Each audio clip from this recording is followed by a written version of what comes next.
শিক্ষার্থীরা, তোমাদের অর্ধবার্ষিক পরীক্ষায় যে কোনো সমস্যা সমাধানের জন্য আমাদের গ্রুপ এম এডুকেশন আওয়ার এই গ্রুপের মধ্যে জয়েন হয়ে যাও। তোমরা ফেসবুকে যে M education our group class 6 থেকে 10 লিখলে সার্চ করলে আমাদের গ্রুপটা পেয়ে যাবা। এই গ্রুপের মধ্যে তোমরা বিভিন্ন ধরনের তোমাদের সমস্যা সমাধান করতে পারো। আমি বিভিন্ন ধরনের সাজেশন দিয়ে থাকি, এগুলো তোমরা খুব তাড়াতাড়ি পেয়ে যাবা।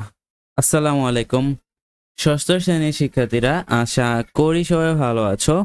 হয়তো তোমাদের কাল অথবা পরশু গণিত পরীক্ষা। তোমরা অনেকে হয়তো জানো না যে গণিত কি কি তোমরা অ্যান্সার করবা অথবা কি কি আসতে পারে তোমাদের পরীক্ষায়। তো তোমাদের সুবিধার জন্য আমি তোমাদের জন্য একটা কোশ্চেন শেয়ার করতেছি। এটা হচ্ছে একটা ভালো একটা স্কুলের একটা প্রশ্ন, আর এই প্রশ্নটা হচ্ছে গিয়ে এটা হচ্ছে গিয়ে গোলাপ সিটের একটা প্রশ্ন। ঠিক আছে, গোলাপ আমি যদি তোমাদের একটু লেখা দিই, তো এটা হচ্ছে গিয়ে কি গোলাপ সিটের একটা প্রশ্ন।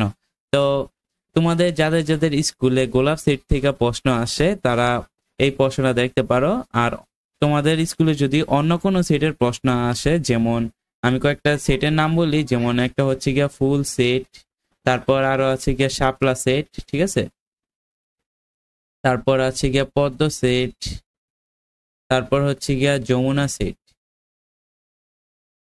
তো মনে করো যে এরকম আলাদা আলাদা কোশ্চেনের সেট থাকে, তো সবার স্কুলের স্যার ম্যামরা তো আর কোশ্চেন করে না।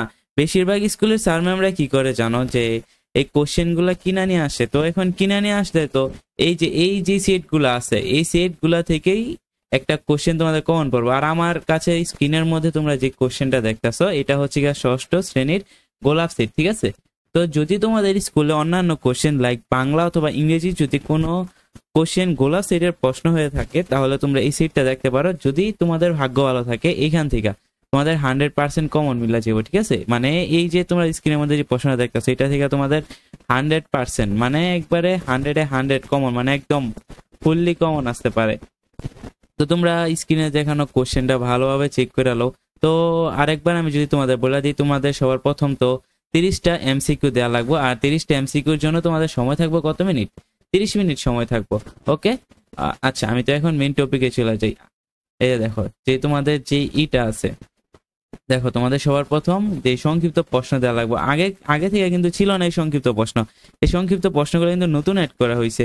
তো তোমরা দেখতেই পাচ্ছ এখানে সংক্ষিপ্ত প্রশ্ন আছে, যেই প্রায় 15টা সংক্ষিপ্ত প্রশ্ন আছে। এখান থেকে তোমাদের মোট 10টা সংক্ষিপ্ত প্রশ্নের অ্যান্সার দেওয়া লাগবে। 10টা সংক্ষিপ্ত প্রশ্নে 20 নাম্বার থাকবো।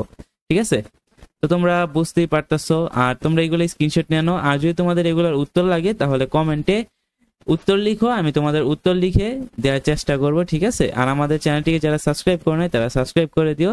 আর এইগুলোর উত্তর যদি তোমার প্রয়োজন হয়, তাহলে অবশ্যই কমেন্টে উত্তর লিখে কমেন্ট করো, তাহলে আমি তোমাদের এগুলোর উত্তরগুলো খুব তাড়াতাড়ি ভিডিও আকারে দিয়ে দেওয়ার চেষ্টা করবো। ঠিক আছে, তো তারপর দেখো যে সৃজনশীল আছে, তো একটা সৃজনশীল আসছে, এটা মেবি গসাগু এবং লসাগু চ্যাপ্টার থেকে অনুশীলনী 1.4 থেকে আসছে।